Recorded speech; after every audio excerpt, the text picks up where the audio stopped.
Tenet, Christopher Nolan's polarizing film, has fans praising its style and detractors criticizing its complexity. The theory that Neo is a grown-up Max in Tenet adds depth and importance to the character. Nolan's ambiguous stance on fan theories and the film's complexity may be what makes Tenet so memorable and engaging.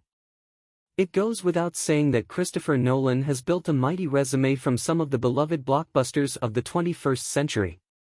Yet Tenet remains arguably the one truly polarizing film in his catalog. The film's fans find it an impeccably made, mind-bending thrill ride filled to the brim with style. Detractors find it needlessly convoluted and confusing. Nonetheless, Tenet has slowly but surely been building a cult following. Considering how heavily the film utilizes reversed entropy, allowing the characters to literally move backward through time, which, to be clear, is different from time travel, it can be incredibly hard to follow. But this hasn't stopped fanboys from making highly detailed explanations of Tenet's palindrome-like timeline or theorizing about the plot's deeper implications. One of the most fascinating theories involving Robert Pattinson's character, Neo, has actually found its way to Nolan's attention. Who is Neo's true identity in Tenet? The theory's simplest explanation is that Neo is actually a grown-up version of Max, the young son of Kat, Elizabeth Debicki, as both characters have the same accent and haircut. But as per usual with Christopher Nolan, nothing is ever that simple, it's the details that fascinate. A popular Reddit post from 2020 points to one of the film's most common criticisms, outside of the sound mixing, clunky dialogue. In particular, the post author singles out Kay's response to learning that Sator's device could destroy reality, including my son, insisting this line is actually a clue that points to Neil's importance in Tenet's climax.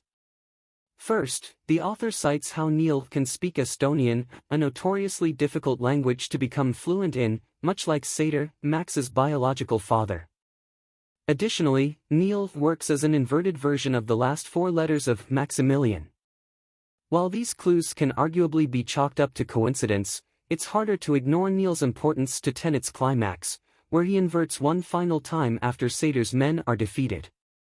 Knowing the mission's outcome, he travels back to the battle to take a bullet meant for the protagonist, which allows the plan to succeed at the cost of his life. This would lend deeper meaning to Kay's line from before, as it speaks to his essential role in helping the protagonist's plan succeed.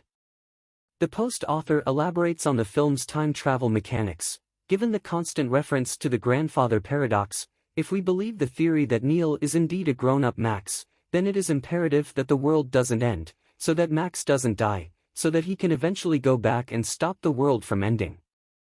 Rather than going back and killing his grandfather that causes a paradox that ends reality, Neil goes back and he is the one who dies, therefore preventing a paradox that ends reality. The theme of the entire movie is almost an inverted grandfather paradox if you think about it that way. Additionally, if this theory is true, it adds weight to another line of dialogue late in the film, shortly before the climax begins. Neil tells the protagonist, "When this is over, we're still standing, and you still care, then you can hear my life story." In this case, Neil means it literally, that the protagonist will, in fact, get to experience Max's entire coming of age and transformation into his most loyal acolyte. Nolan won't confirm or deny if Max is Neil. Anyone hoping to hear Christopher Nolan's stance on this theory should prepare to be disappointed. Earlier this year, during his Oscar campaign for Oppenheimer, he appeared on The Late Show, where Stephen Colbert asked him, "Some people say they don't understand everything in Tenet. Do you understand everything in Tenet?"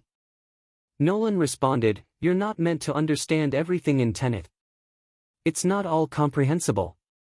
It's a bit like asking if I know what happens to the spinning top at the end of Inception." Colbert then asked if he knew the answer to one of the most hotly debated questions of 2010's blockbuster cinema. Nolan's official stance: "I have to have my idea of it for it to be a valid, productive ambiguity. But the point of it is it's an ambiguity. More importantly," he stated, "I don't allow myself to comment on fan theories anymore." This is in line with Nolan's perspective on his work since the beginning of his career, in that he prefers not to draw attention to his intentions, instead wishing for his films to speak for themselves and trusting audiences to come to their own conclusions. Indeed, it's telling that Memento is the only audio commentary he's ever recorded. Frankly, the ambiguity that Tenet largely runs on is arguably part of what makes it so memorable.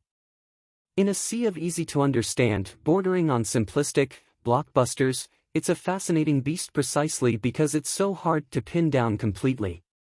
Even 4 years after its release, people are still debating it, and that likely wouldn't be the case if Nolan tied everything up neatly with a bow and answered every single question the film raised. Tenet works better the less you try to understand it. Nolan may be onto something when he says viewers aren't meant to completely understand Tenet. From this author's experience, the first viewing was ripe with confusion and struggle to keep up with the film's flow while simultaneously trying to piece the timeline together. On a rewatch, knowing that the plot is effectively a high-concept thriller, sort of like the James Bond film Nolan never got to make, heavy on vibes, first and foremost, it's much more engaging.